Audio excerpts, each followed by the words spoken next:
Olá, bem-vindos.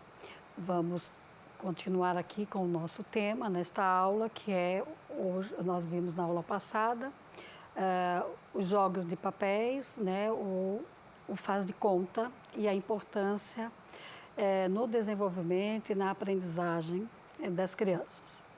Hoje nós vamos ver jogos, brincadeiras e prática pedagógica.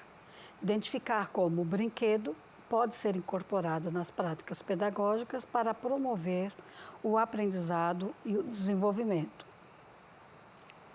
A criança e o brincar na atualidade. O espaço-tempo da brincadeira são constantemente modificados. Ruas e praças não são mais os pontos de encontro. Hoje, os encontros são virtuais, né? Nós temos as brincadeiras virtuais e os companheiros virtuais. Jogamos na nossa casa e um outro companheiro na sua casa. Os espaços são fechados e atividades são sedentárias. Na relação com os outros, imersos na cultura, que é o que estabelece os significados para o entendimento e para a apropriação dos modos de agir e do nosso grupo social. Então, para Vygotsky, né, de que ele coloca a questão da cultura como importante, ele coloca a interação social, né, a nossa interação com os objetos e com os outros como importante na nossa formação da consciência social. Ela ocorre por aí, né? Então, e o jogo e a brincadeira é uma das maneiras de se construir essa nossa consciência social, né? Essa nossa interação com a cultura. E para Vygotsky, as culturas elas vão modificando os seus espaços, né? Então, hoje, se nós estamos cada vez mais ficando individualizados, né, vai comprometendo. Embora exista aí uma socialização, que eu jogo individualmente, né, mas eu interajo com o outro virtualmente. Então, a interação ela está se modificando. Também tem aí as regras, mesmo que seja virtual. Por que a criança brinca? Para que possa alcançar o melhor desenvolvimento, manifesta de forma lúdica e prazerosa, estimula a imaginação e a criatividade, possibilidades de novas descobertas. Enquanto ela está brincando, está na interação com o outro, há um questionamento, e também aí tem que ter negociação, né, de que um brinquedo que ela quer e a outra não quer dar. Então, estabelece aí uma descoberta de que é preciso negociar, que é preciso dialogar e conversar, né, para que possam brincar aí em conjunto. A criança aprende a brincar com o adulto ou com crianças mais velhas, sendo uma prática social, não se desenvolve naturalmente na infância. Para entender o nível de desenvolvimento da criança, é necessário considerar suas necessidades e suas motivações, tendências e incentivos. O prazer não pode ser visto como uma única característica do brincar. A situação imaginária e as regras definem a brincadeira. Jogo faz de conta e jogo de regras. Quais são as diferenças? Então, o jogo de regras, eles são mais vinculados aos esportes. E o jogo de faz de conta está mais vinculado à arte. Por quê? O jogo de faz de conta é uma situação imaginária, explícita. As regras são implícitas. O jogo de regras, as regras são explícitas e a situação imaginária ela é implícita. Então, Por que a afinidade da arte, né, do jogo de faz de conta? Por que ela tem uma afinidade com a arte? Porque o conteúdo abrange o sentido e as motivações da vida. Desalojam as formas evoluídas de atividade lúdica, de um lado a arte, do outro lado o esporte. Então, o jogo de faz de conta e o jogo de regras, né? Uma atua especificamente na situação imaginária, mas na própria situação imaginária vai se descobrindo as regras daquela situação que vive. Já no jogo, no esporte, parte-se primeiro das regras. É colocado as regras daquele jogo e durante o jogo, então, a situação imaginária vai se desenvolvendo. Então, elas estão aí na base, né, da criatividade, da imaginação, no desenvolvimento da autonomia intelectual, né, dos sujeitos. Contexto sociocultural, a diminuição da possibilidade de brincar, baixa intensidade motora e atividade coletiva, comprometimento do desenvolvimento infantil. As qualidades físicas e habilidades motoras podem ficar reduzidas quando não se tem mais tanto espaço para as brincadeiras. Condições de saúde. Quando as brincadeiras são sedentárias, né, a criança não se movimenta, não corre, não há um gasto de energia e pode haver aí o que nós estamos vivenciando, que é a obesidade infantil, e que muitas vezes não é de natureza orgânica, mas é de um comportamento cultural que é a da brincadeira sedentária, onde ela não exige muito dela a atividade motora. E as relações socioafetivas e cognitivas. No momento em que eu brinco muito só, né, eu vou perdendo, vou me distanciando do convívio social, vou perdendo aí um pouco o jeito, né, de dialogar, de conversar de conviver socialmente, né?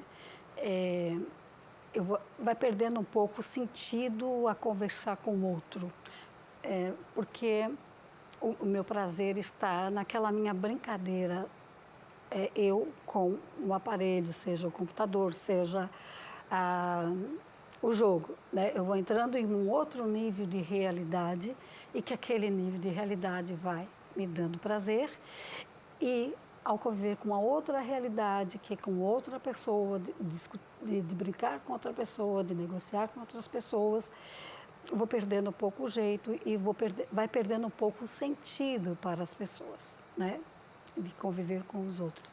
Isso aí compromete, né, essa cultura onde se tem o coletivo como uma base.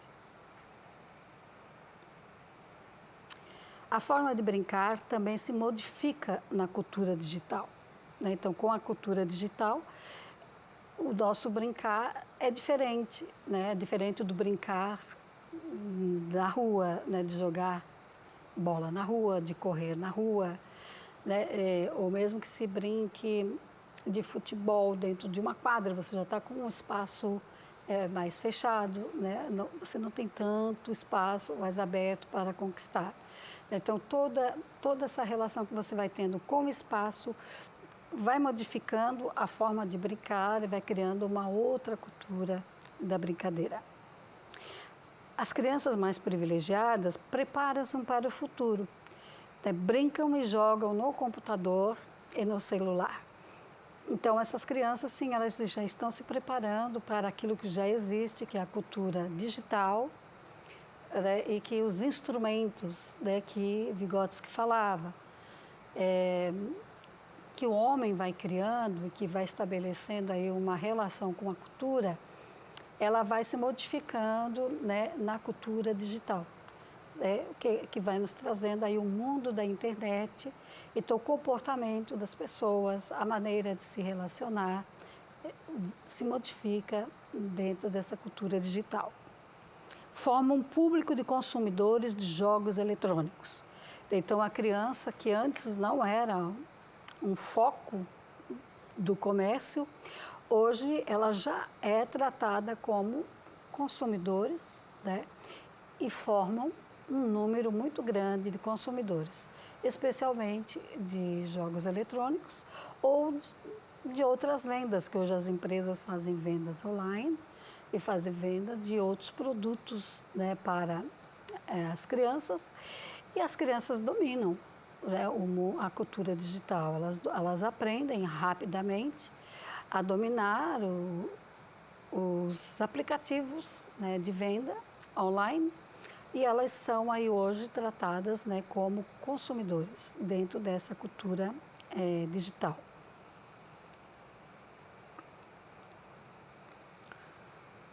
Considerar o jogo e o brincar como fenômenos pedagógicos permite contribuir para uma melhor formação humana.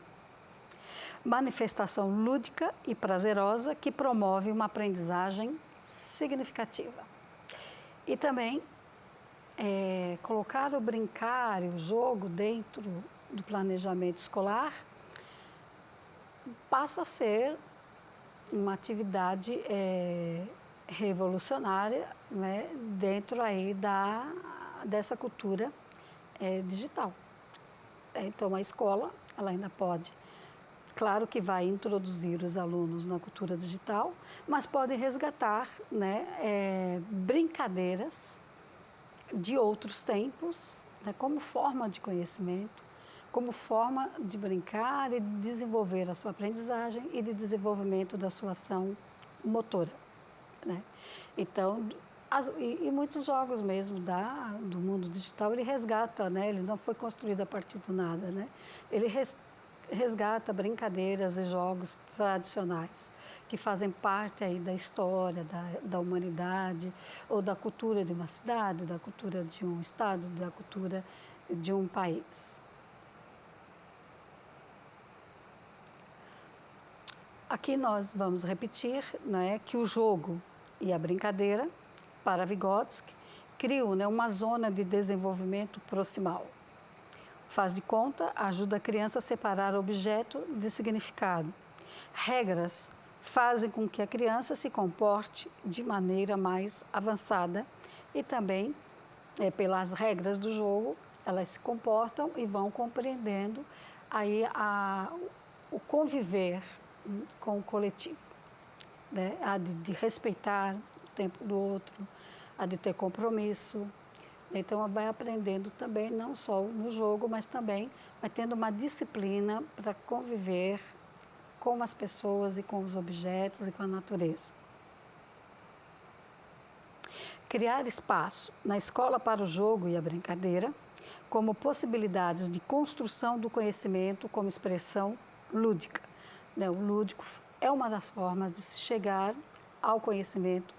O lúdico é uma das formas de construção do conhecimento. Conversar com pais e mães sobre a necessidade do jogo e do brincar para o desenvolvimento intelectual, afetivo e motor da criança. Sim, para o pai, né, a criança não vai para a escola brincar, né? Ela vai para se apropriar do conteúdo, do conhecimento.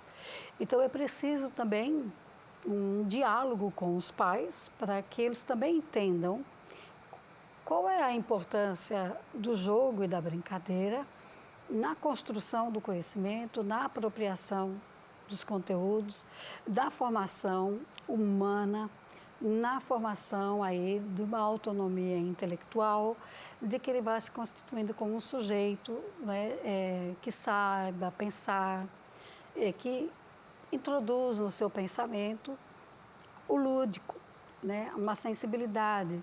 Porque se eu trabalho só com conteúdo puro e simplesmente, eu também estou formando um ser humano que tem um olhar muito endurecido para a realidade, né? Muito duro.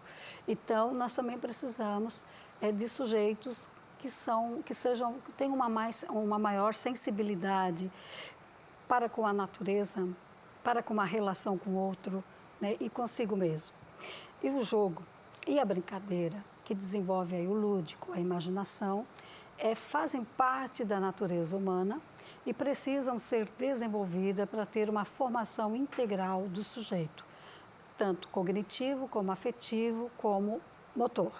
E os pais precisam também participar dessa discussão para que eles entendam a brincadeira e o jogo dentro do currículo escolar.